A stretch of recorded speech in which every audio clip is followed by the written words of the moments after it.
All right, everybody, let's take some time today to look at attendance tracking in my teams for Minnesota Swim and Vibe. In your tools and analytics on the classic view or in your practice, you'll see attendance tracker. Now, this one's already set up. I am going to just go ahead and reset that.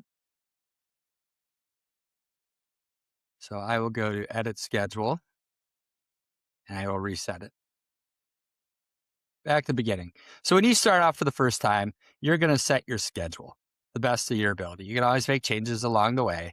You can build a banner if you want. The Wizard's super nice where you can just start with what's the first day of the season. I know this is a boys team, but we're going to pretend it's girls and they start here. And it's going to give you the full 14 weeks because we know that's the length of the season through the state meet. Next, what days do you practice? Most people are Monday through Friday. I'm a Saturday guy.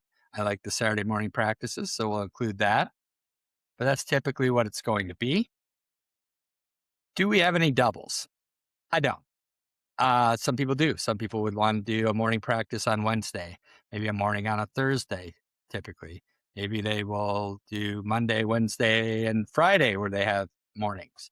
All depends. It's customizable to whatever your practice schedule is. I'm going to leave it as none right now. That's going to be for your reoccurring doubles. If you have any doubles, like with girls' season, they have 2 to 3 weeks before the start of school where a lot of teams do doubles or doubles on some days, or during boys, Christmas break, you'll have doubles. I'm going to say for the girls, for my first 2 weeks,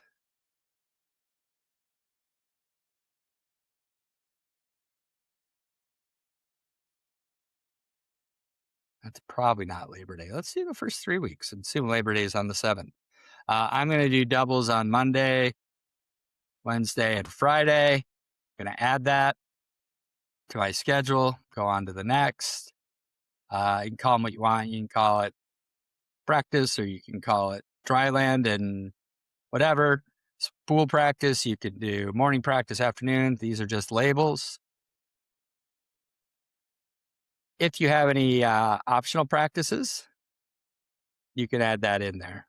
So for example, my Saturday practices are optional by grade. So they're optional for 7th and 8th. Everyone else is required. That's going to build that in.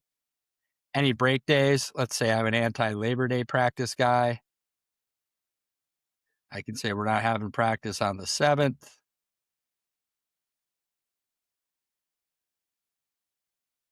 We'll call it Labor Day. I'll add that as a day where it doesn't expect me to take attendance. So I've got 92 total sessions on 83 practice days, 9 two-a-day sessions, and 14 optional sessions, optional for that grade. And I'll save. And then once it rolls around on Monday, August 17th, the morning practice, I can go through and pick who wasn't there. If I want to search, I can don't want to scroll down to Henry Wood. I can go that way. When I do the afternoon practice, same thing. If we want to scoot to look at a Saturday practice, right? My 7th and 8th graders,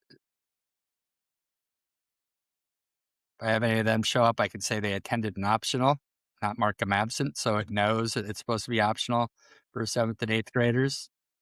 This isn't very intuitive. I'll fix that. And mark absent as well. And finally, you'll get reports that you can look at season to date. You can look at a week and you can run reports and see what people's attendance percentages were, who's attended extra, and things like that. The fun thing about attendance is it actually can feed back to your swimmers, swim and dive lockers, their virtual space.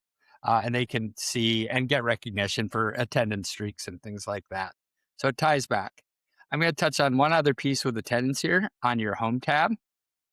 This is going to be a dynamic card that will let you know on any given day whether you've taken attendance or not. If you have, great. If not, you can just click this button, go right into that day for that practice and do your attendance.